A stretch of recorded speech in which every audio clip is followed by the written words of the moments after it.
Pour tous ceux qui aiment le spatial, vous n'êtes pas sans savoir que la semaine prochaine, une fenêtre va s'ouvrir pour le lancement d'Artemis 2. Ce lancement aura pour mission d'envoyer 4 astronautes autour de la Lune, et ceci afin de tester les capacités de la capsule Orion, en mettant à l'épreuve de nombreux systèmes critiques et les capacités manuelles du vaisseau, et par extension permettre à l'homme d'aller plus loin qu'il n'est déjà allé. Pas de fausse polémique ici, qu'on s'entende bien. Quand je dis aussi loin que l'homme n'est jamais allé, on parle bien d'au-delà de l'orbite lunaire. Cette mission servira pour un futur lancement d'Artemis 3, puis 4, qui sera cette fois-ci l'alunissage tant attendu. Le mois de septembre 2028 est donné pour le premier alunissage de ce dernier, mais restons prudents sur ces dates. La grande question est pourquoi un retour sur la Lune après toutes ces années et qu'est-ce que cela apporterait à l'humanité? C'est ce qu'on va essayer de développer dans cette vidéo. Pendant plus de 50 ans, la Lune est restée un souvenir magnifique mais lointain. Pourquoi? Parce que trop cher, trop dangereux et qu'on n'avait pas vraiment de bonnes raisons d'y retourner autre qu'un drapeau et quelques kilos. Mais aujourd'hui, tout a changé. D'abord, la technologie. Grâce aux fusées réutilisables comme Starship de SpaceX, le coût pour envoyer 1 kg dans l'espace a été divisé par 10 voire par 50.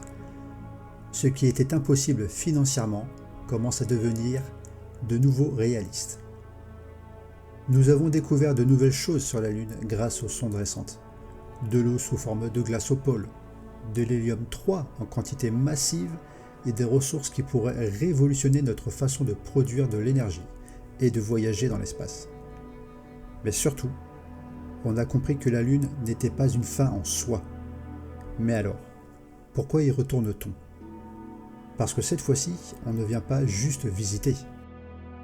Sur le sol lunaire, de la régolithe, qui contient de l'hélium-3, de la poussière venant d'impacts d'astéroïdes, de micrométéorites, de rayons cosmiques et de particules de vent solaire qui ont bombardé son sol pendant des milliards d'années d'évolution. L'hélium-3 est un gaz très rare sur Terre. Estimation sur la Lune, plus d'1 million de tonnes. Pourquoi c'est révolutionnaire? Parce que l'hélium-3 est le carburant parfait pour la fusion nucléaire propre. Aujourd'hui, on essaie la fusion avec d'autres isotopes, mais cela produit encore des déchets. Avec l'hélium-3, la réaction est-elle presque sans déchets radioactifs. Un seul kilo peut produire autant d'énergie que plusieurs centaines de tonnes de charbon. Imaginez de l'électricité propre, abondante, qui pourrait alimenter des villes entières pendant des années, grâce à la Lune.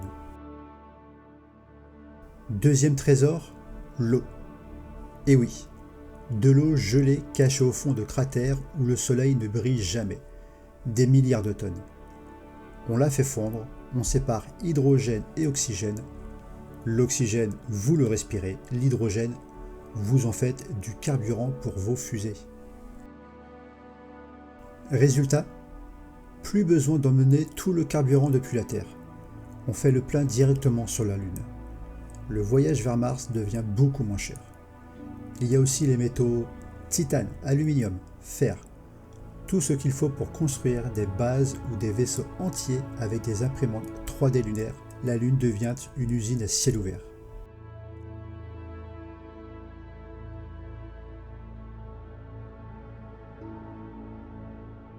Vous commencez à comprendre pourquoi on y retourne. Ce n'est plus une question de prestige, c'est une question de ressources stratégiques. La gravité aussi fait son effet depuis la Terre. Elle est très forte. Il y a une atmosphère qui freine tout. Lancer une grosse charge coûte extrêmement cher. Sur la Lune, gravité 6 fois plus faible, aucune atmosphère.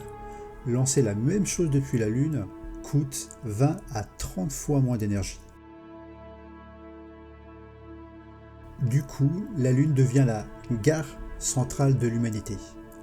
On y construit des vaisseaux trop gros pour décoller de la Terre, on y teste les habitats, le recyclage de l'air et de l'eau, l'agriculture en milieu fermé, et depuis là, on part vers Mars, vers les astéroïdes riches en métaux et peut-être un jour beaucoup plus loin.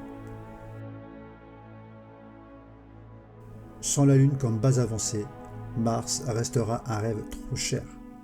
Avec elle, tout devient possible.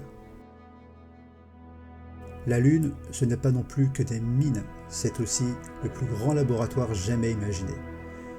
Le côté caché est parfaitement protégé des parasites radiolumineux de la Terre. On pourra y installer des télescopes géants qui verront l'univers comme jamais. Mais le plus important, c'est ce qu'on pourrait appeler une assurance vie. Aujourd'hui, toute l'humanité vit sur une seule planète. Un gros astéroïde, un super volcan, une guerre majeure ou un climat qui s'emballe et tout peut s'arrêter.